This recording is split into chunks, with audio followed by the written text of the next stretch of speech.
രാജ്യവ്യാപകമായി പ്രഖ്യാപിച്ച പൊതുമാപ്പ് ക്യാമ്പയിൻ അവസാനിച്ചതിനെ തുടർന്ന് ആരംഭിച്ച പുതുക്കിയ നടപടികളുടെ ഭാഗമായി വർഷത്തിന്റെ ആദ്യ പകുതിയിൽ UAE വിസ നിയമങ്ങൾ ലംഘിച്ചതിന് 32,000-ലധികം ആളുകളെ അറസ്റ്റ് ചെയ്തു.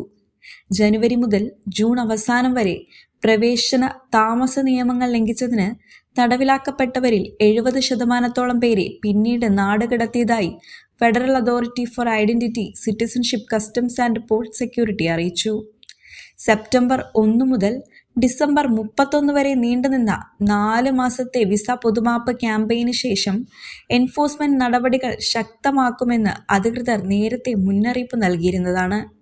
സമൂഹത്തിലെ എല്ലാ വിഭാഗങ്ങളും നിയമം പാലിക്കുന്നുണ്ടെന്ന് ഉറപ്പാക്കുന്നതിനായി പരിശോധനാ ക്യാമ്പയിനുകൾ തുടരുമെന്ന് ACP director general major general Suhail Al Khaili പറഞ്ഞു. വിസ നിയമം ലംഘിക്കുന്നവരും അവരെ സഹായിക്കുന്ന മറ്റുള്ളവരും പിടിക്കപ്പെട്ടാൽ നിയമ നടപടികളും സാമ്പത്തിക പിഴകളും നേരിടേണ്ടി വരുമെന്ന് അദ്ദേഹം പറഞ്ഞു. സാധുവായ രേഖകളില്ലാതെ രാജ്യത്ത് താമസിക്കുന്ന ആളുകൾക്ക് ജയിൽ ശിക്ഷയോ പിഴയോ ലഭിക്കുമെന്ന ഭയം കാരണം മുന്നോട്ട് വരാൻ മടിക്കുന്നവർക്ക് ഒരു ഇളവ് നൽകുക എന്നതാണ് സർക്കാരിന്റെ വിസ പൊതുമാപ്പ് ലക്ഷ്യമിടുന്നത്. നിയമ നടപടികളോ കനത്ത സാമ്പത്തിക പിഴകളോ ഇല്ലാതെ അവരുടെ നിയമപരമായ പദവി തീർക്കുന്നതിനോ രാജ്യം വിടുന്നതിനോ ഇതിലൂടെ അവർക്ക് സമയം ലഭിക്കും.